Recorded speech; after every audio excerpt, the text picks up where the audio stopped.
Okay. Jessica, so episode 4.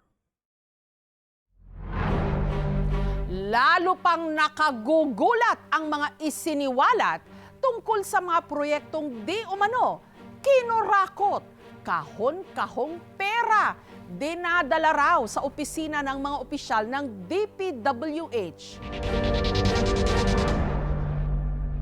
Arestado ang isang DPWH engineer dahil sa tangka umanong panunuhol. Marami na tayong nabalita ang mga kwento ng kurakot. Pero ito na marahil ang pinaka nakakagalit sa lahat. Ang makita ang limpak-limpak na sala. Akala ko sa movie lang nakikita yan. Grabe.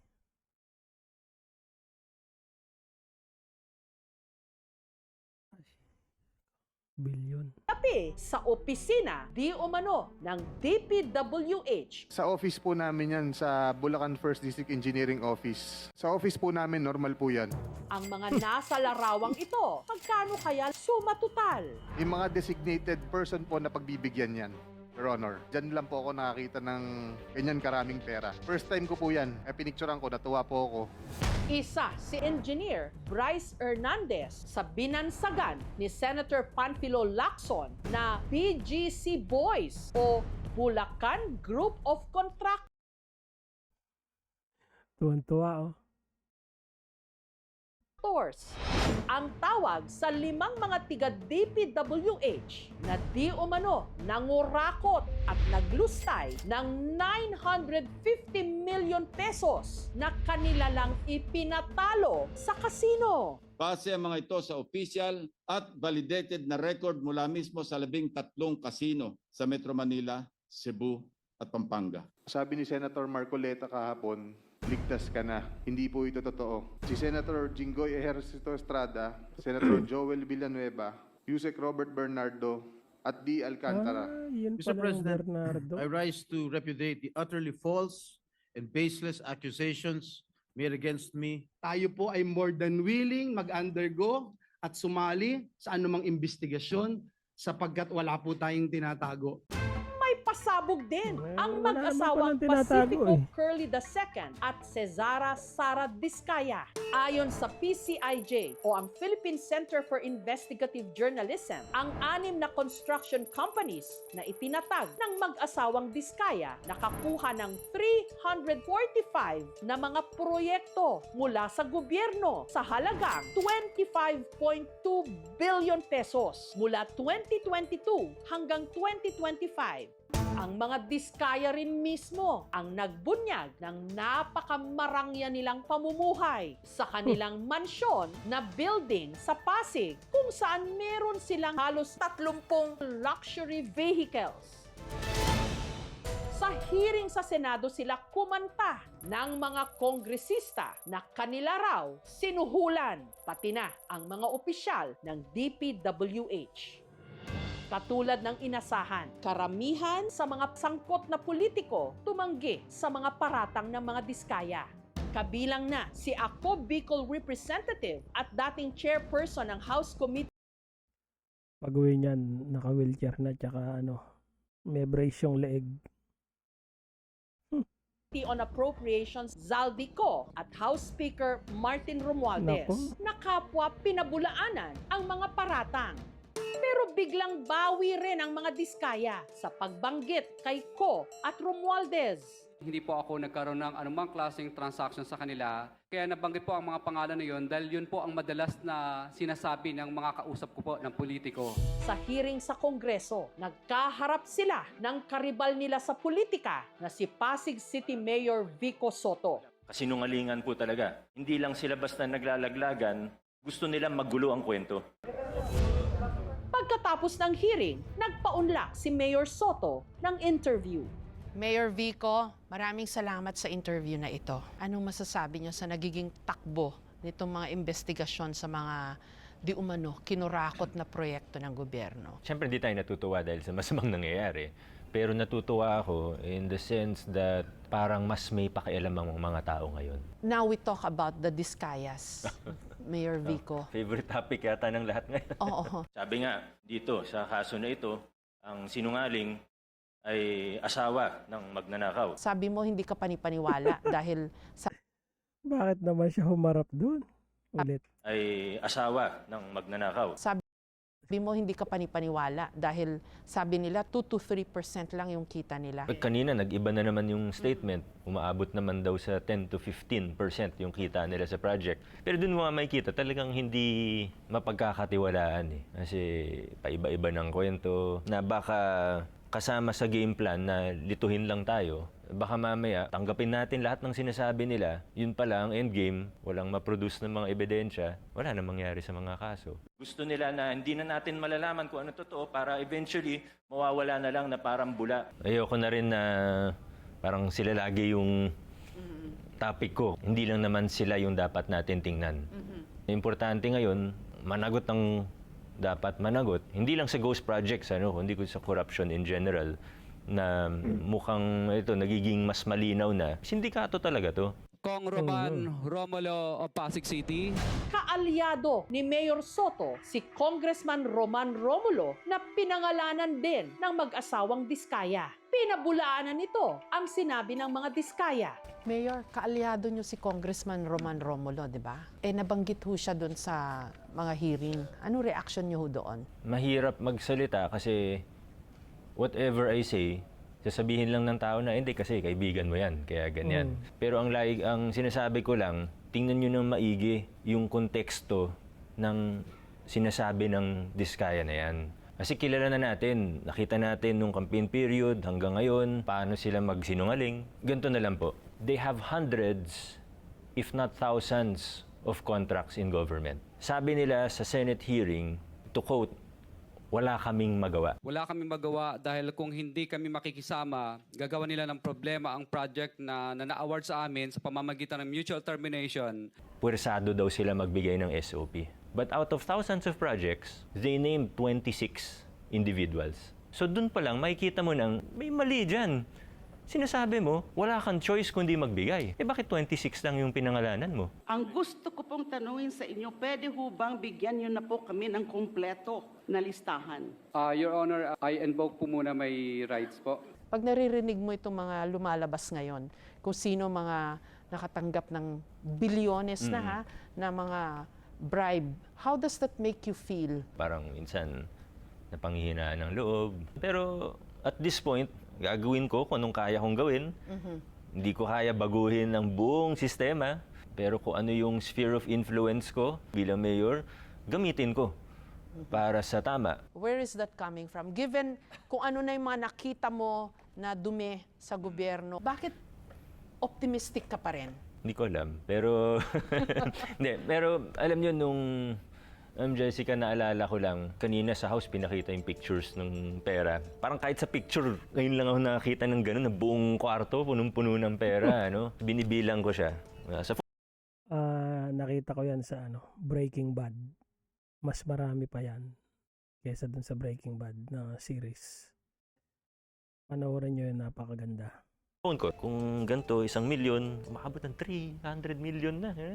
Para ako nag-flashback, nung hindi pa ako mayor, yung automatic kickback sa politiko at sa mga government officials, ang nababalitaan namin, ang SOP, at that time, 20% yung lagi kong naririnig. Ngayon, parang tumaas na yata. So, isipin nyo, budget ng Pasig, 5 billion. Kung 20%, that means 1 billion yan per year. Looking at the 9 companies of the Diskayas, malinaw na yung iba dito, hiram resibo lang. Ginagamit yung papeles nila for a fee, of course. So again, hindi ibig sabihin inosente sila. Kasama pa rin sila dito.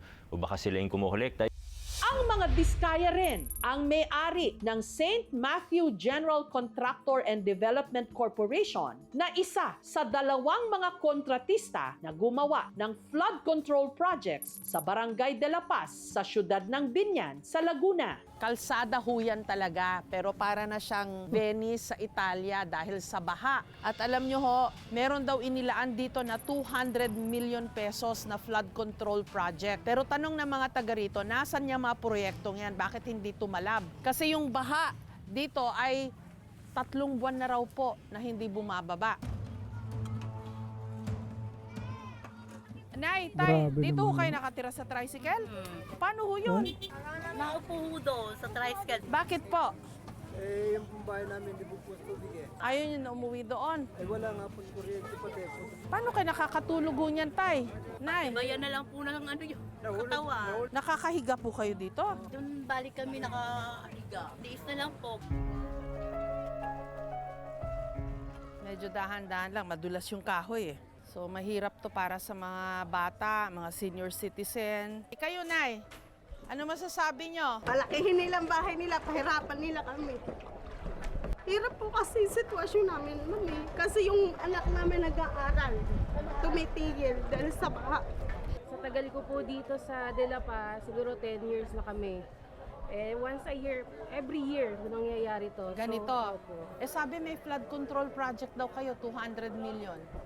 Ayun nga po, hindi po namin, hindi namin nararamdaman po. Naririnig nyo po yung mga hearing sa Senado tsaka sa Bakit tayo nyo magsalita? Babariling kayo, no? Kongreso. Ano masasabi nyo ho doon? Mamalato na lang sila, sana ko ako. Hindi lang syempre yung pagpasok ng mga bata sa eskwela, yung mapapasok sa trabaho ang Actually, isa yan sa mga problema sa mga lugar-lugar eh. Yung mga tao, mga ayaw nila magsalita kasi natatakot sila. Meron kasing mga politiko na nananakot na siyempre mga nababalitaan natin, ay pinatay sa ganito, pinatay sa ganyan. Halimbawa, ikaw bumoses ka. O kaya gumawa ka ng mabuti sa bayan nyo. And then, iisipin nila naging threat ka sa kanila. Hahabol ka ng politiko o sa darating na halalan. Iboboto ka ng tao, magugustuhan ka kasi gumawa ka ng mabuti. Ngayon, yung nang humahawak na politiko dyan, magiging threat ka sa kanya. Kaya patatahimikin ka niya. Diba ganun yung kalakaran?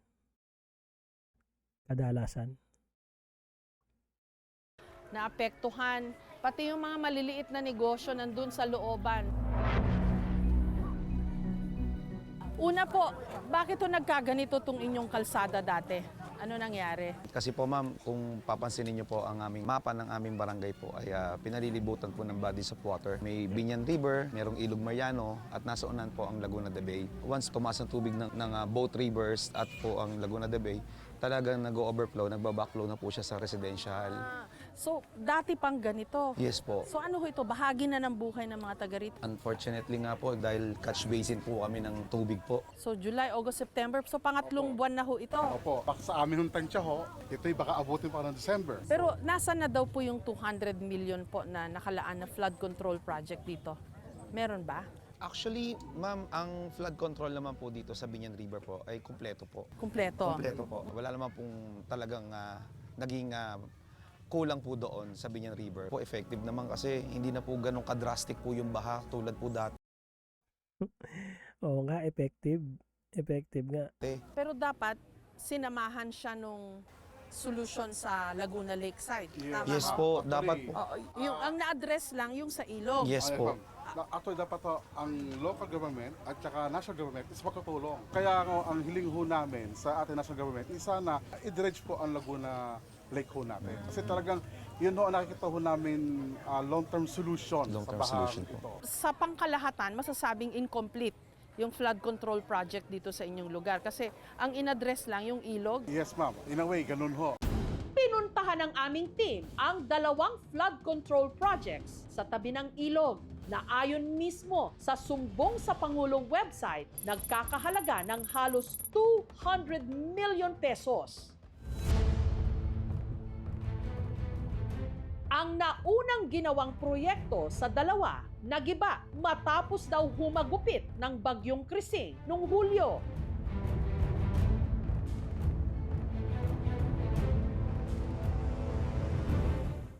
Sa pagsisiyasat ng aming team, nalamang hindi lang flood control projects ang mga questionableng proyekto ng mga diskaya. Katulad ng 6 na palapag na New Rogaciano M. Mercado Memorial Hospital sa bayan ng Santa Maria sa Bulacan. Ang aprobadong budget nito, humigit kumulang 380 million pesos para sa 4 na phase ng proyekto. Ang Phase 2, inasahang matatapos nitong September 4. Ang phase 2 po, naka-design na po yan na magkaroon siya ng steel framing up to the 3rd level ng buong building. Ayon sa website ng DPWH, 100% completed na ang kontrata. Gayong ang inasahang frame ng ospital, hindi pa rin daw tapos. Ang ganda no sa picture eh. But ano ba yan? Ano ba yan? Mga yung tumutubo sa tubig? Mga bakal pa lang para sa pundasyon ang nakatayo. Tinanong ng aming team ang in-charge sa proyekto.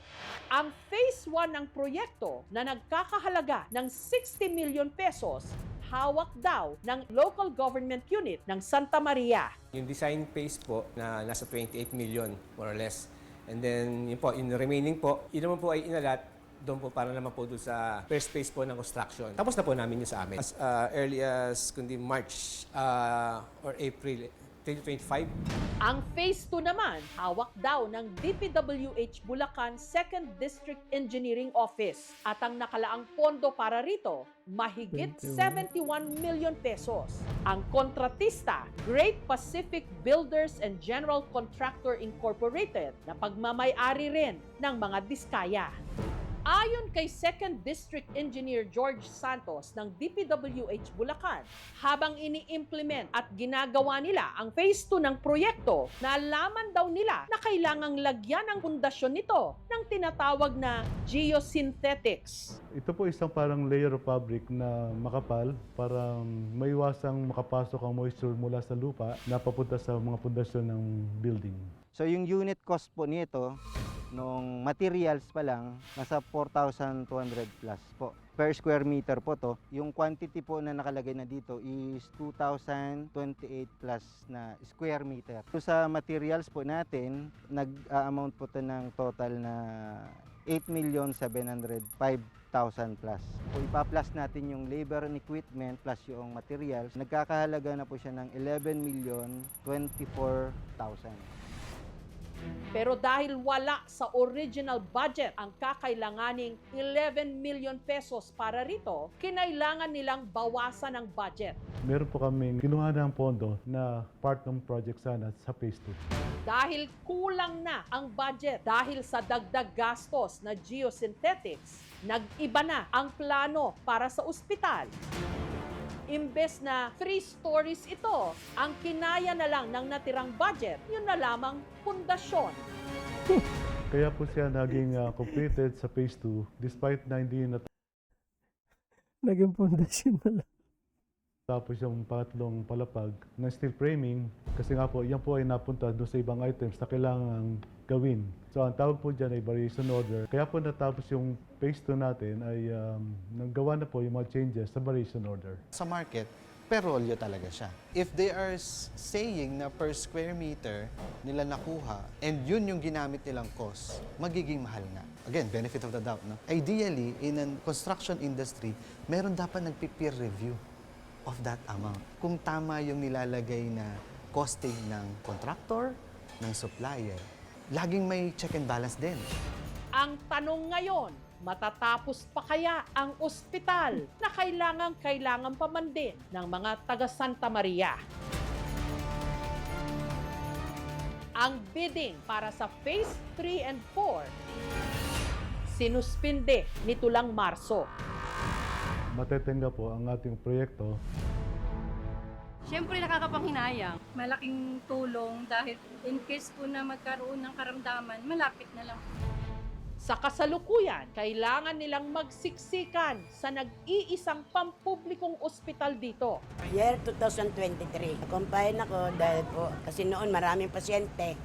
Diyan muna kami sa Kubol. Minsan may tumutulo, pag umuulan malakas, baha. Overcrowded sila, no, sa dami ng pasyente na gustong paggamot sa kanila. Marami pong mga karatig bayan sa atin ang diyan din nagpapatingin. Nilawakan pa namin ang pananaliksik hanggang Catanduanes, kung saan meron ding naiwang nakatiwangwang na proyekto di umano ang mga kumpanya ng mga diskaya. Hindi lang isa, hindi lang dalawa, kundi 3 school buildings. Sikat na sikat, no? Diskaya. Different parts of the plan.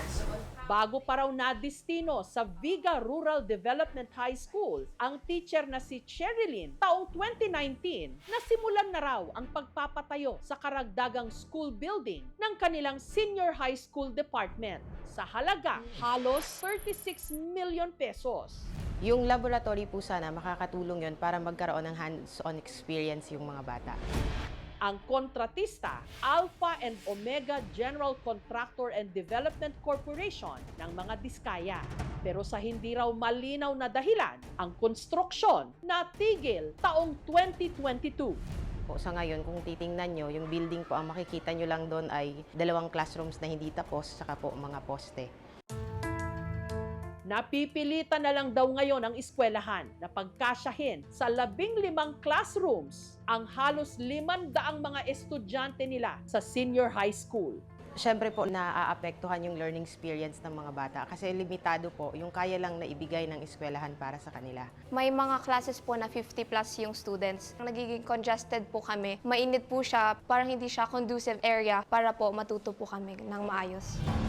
20 minutong mula sa Viga, ang Bagamanok Rural Development High School, kung saan nakapanlulumo ang sitwasyon ng mga estudyante at mga guro dahil kulang na kulang ang classrooms. Ang ilang klase ginagawa sa building na naiwang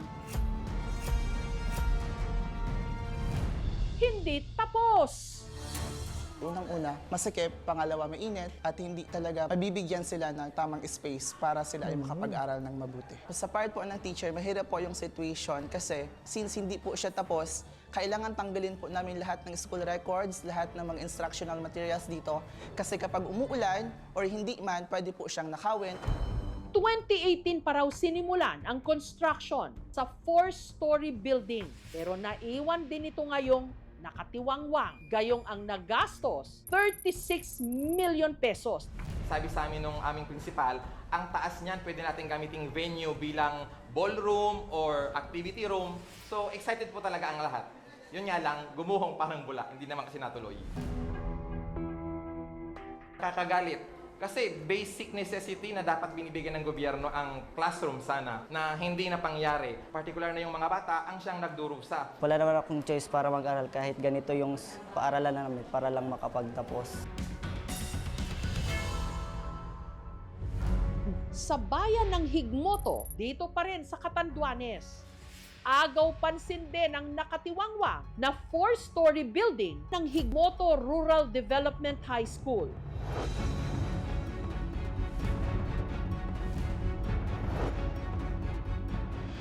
Halos 36 million pesos din ang halaga ng proyektong ito na sinimulan noong 2018. Ang kontratista, parehong kumpanya ng mga diskaya. Malaking epekto rin po kasi kung natapos po yan na building na yan, malaking tulong sa kakulangan ng classroom. Parang yung mga yung ghost hunting na building na pwede kang mag-ano dyan Ben? Yung mga bakal, pinakalawang na at yung hollow blocks ay malambot na. Yung hagdan, may mga halaman na tumubo na. Yung mga gamit ng school dito na nakalagay, marami na talagang lumot siya. Sana po mapagpatuloy na ang pag-construct, mabigyan sana po ng budget para matapos na po siya. mapakinabangan po ng mga estudyante po namin.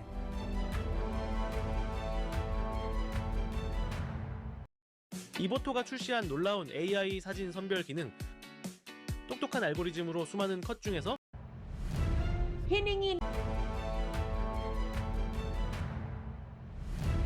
Hiningi namin ang panig ng mga Diskaya tungkol sa mga proyekto nila sa O, pustahan, hindi sila sumagot. Oh.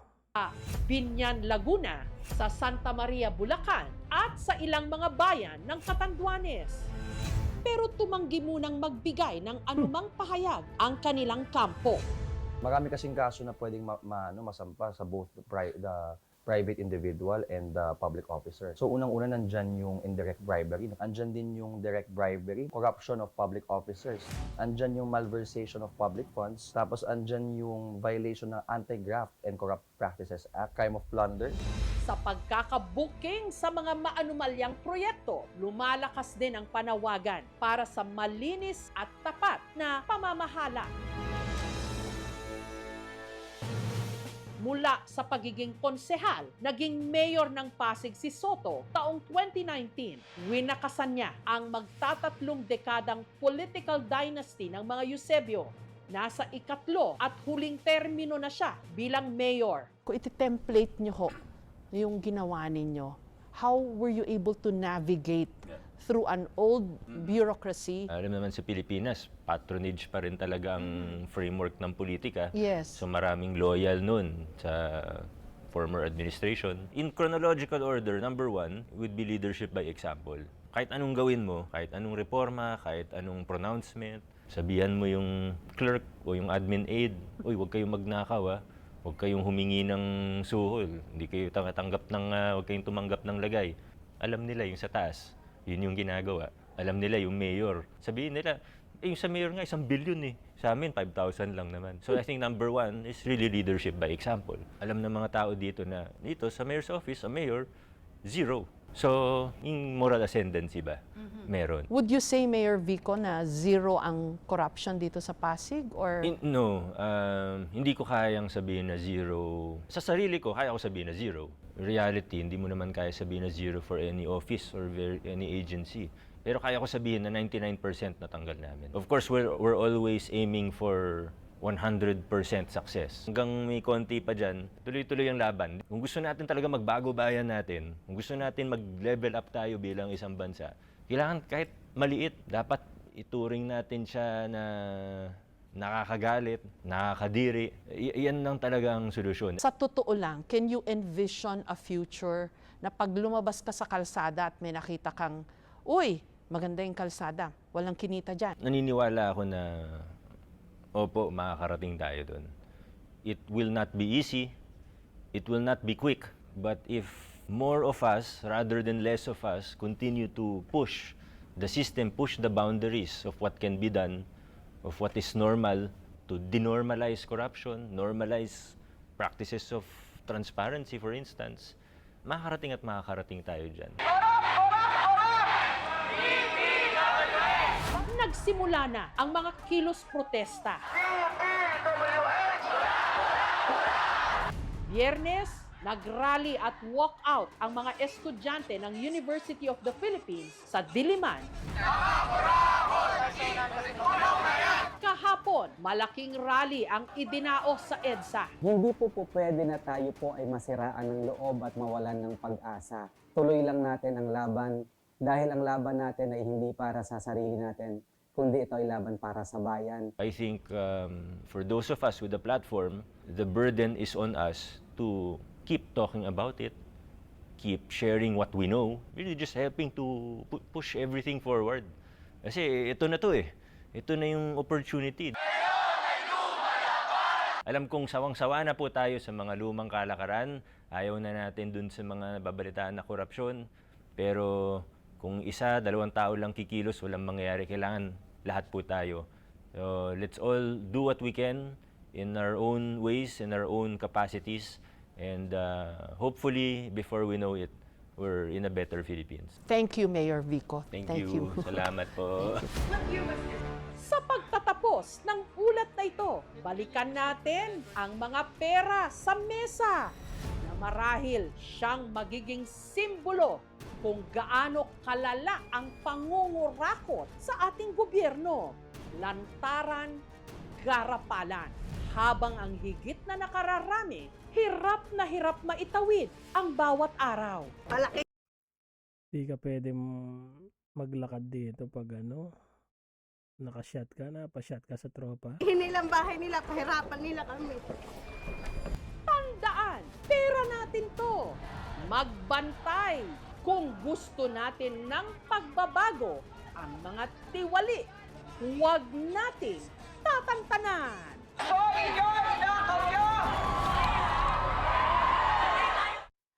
Thank you.